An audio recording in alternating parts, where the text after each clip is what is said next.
buenas tardes. En esta nueva edición de CADE nos encontramos en esta oportunidad con Gonzalo Galdós, presidente ejecutivo de IPADE Acción Empresarial. Hola Gonzalo, ¿qué tal? ¿Cómo estás? Muchas gracias.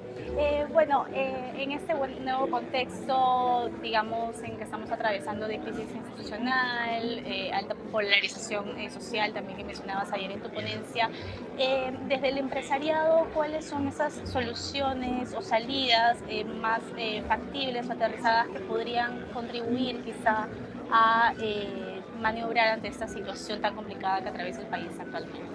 Es un momento complejo en el que los empresarios no es que tengamos una receta mágica para salir de esta crisis, ¿no? Sería muy arrogante de nuestra parte pensar que somos los únicos actores que pueden generar una solución. Pero sí consideramos que tenemos un rol importante dentro del conjunto de elementos que pueden ayudar, ¿no? Y ese es un compromiso de continuar apostando por el Perú, continuar haciendo nuestro trabajo de una manera más responsable y con mayor valor agregado, con mayor valor compartido para las comunidades que son afectadas por el trabajo de nuestras empresas, ¿no? Es algo que he venido repitiendo sistemáticamente. Si hay algo que los empresarios podemos corregir, es que podemos hacer empresa de una manera mucho más valiosa para la sociedad. No nos hemos preocupado en hacer todo lo que estaba en nuestras manos y creo que esa etapa puede empezar en este CADE y eso es la parte de nuestro compromiso. Pero la parte de la solución de la crisis política pasa por pedirles a los poderes del Estado, sobre todo al Congreso y al Ejecutivo, que den una solución democrática y constitucional a esta crisis, porque necesitamos la estabilidad mínima a los empresarios para hacer lo que es más importante en esta coyuntura para el 2023, que es compleja, que es que haya nuevamente inversión fresca.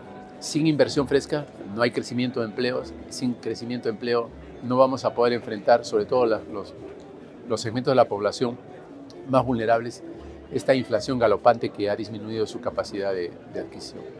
Ahora, los espacios de diálogo alternativos, como los que mencionaba, por ejemplo, el señor Oscar Caipo en la mañana con los trabajadores, ¿no? Ante estas nuevas circunstancias, quizá es el camino más viable para poder sentarse con los trabajadores, ya que nos encontramos también en un marco de regulación laboral más complicado. En ese sentido, ¿cómo observa ese tipo también de propuestas?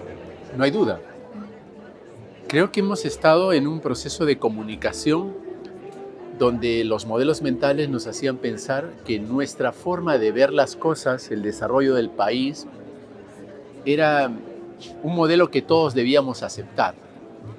Incluso la democracia está cambiando, ¿no?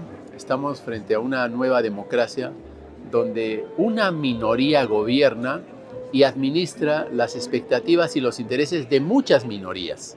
Ya no estamos hablando de una mayoría gobernante y una minoría en oposición. Estamos hablando de muchas minorías con diferencias y también con similitudes. Entonces, es fundamental lo que se mencionaba hoy en la sesión, de que el diálogo, a diferencia de un proceso de comunicación, de persuasión, es ese proceso de comunicación en que ambas partes están dispuestas a ser influidas por la otra. Están dispuestos a deponer tu propia forma de pensar y a adscribirte a una forma de pensar nueva. No hemos tenido diálogo en el Perú. Ese es uno de nuestros grandes problemas. Lo que hemos tenido es ejercicios de que cada uno exponía su forma de pensar, pero no hemos estado escuchando.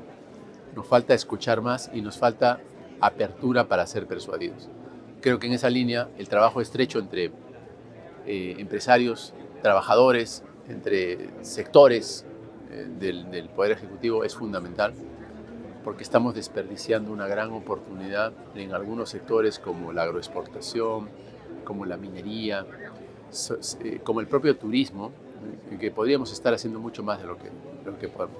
Ahora, tenemos un contexto, por ejemplo, de nombramientos de funcionarios de formas cuestionadas, por otro lado también distintos casos de investigaciones de corrupción, etcétera, ¿no?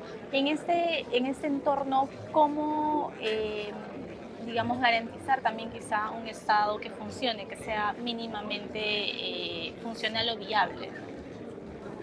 Indudablemente que lo primero es que tenemos que hacer una presión ciudadana para que el Poder Ejecutivo, en general el gobierno, independientemente de lo que está sucediendo hoy, rinda cuentas acerca de la idoneidad de los funcionarios públicos, de los ministros, que se hacen cargo del Estado. Y a veces pensamos que por el hecho de haber ganado las elecciones, el gobierno de turno tiene el derecho de nombrar a quien le parezca o hacer favoritismo, o hacer procesos parciales de nombramiento en base a favores políticos y no en base a capacidad. La meritocracia es fundamental en un Estado para que funcione. Y los ciudadanos no estamos exigiendo ese nivel mínimo de idoneidad profesional y de idoneidad moral que se requiere para ejercer un cargo público. Servir en un cargo público es ejercer la voluntad de servir a los ciudadanos y no de utilizar el cargo para servirte a ti mismo. Creo que la culpa la tiene quien lo nombra, pero la culpa la tenemos nosotros que no hacemos nada para que esa realidad cambie. Perfecto, Gonzalo, te agradezco mucho por el tiempo para la entrevista. Gracias.